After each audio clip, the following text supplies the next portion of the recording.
To put a cable lock on a semi-automatic pistol, pick up the pistol pointed in a safe direction with your finger off the trigger.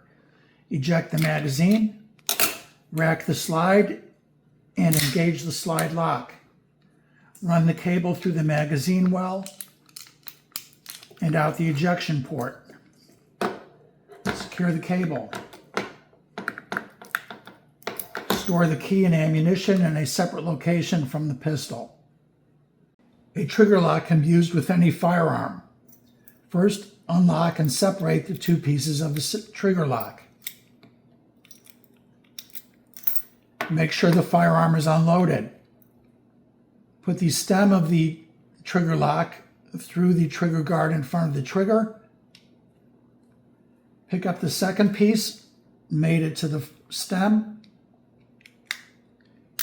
Press down firmly until you should hear several clicks. The trigger lock is now locked in place. Always make sure the gun is unloaded. To put a cable lock through a revolver, press down on the cylinder release, push out the cylinder, run the cable through one of the chambers, through the body of the gun,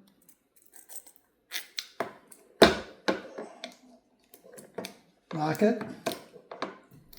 Inserting a cable lock through a pump action shotgun.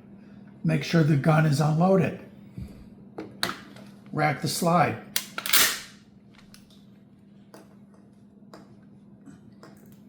Run the cable through the ejection port and out the bottom. Lock the cable. A safe is the best storage option. This is a biometric safe which can be opened with a code. In a hurry, it can be opened with your fingerprint. It can also be opened with a key.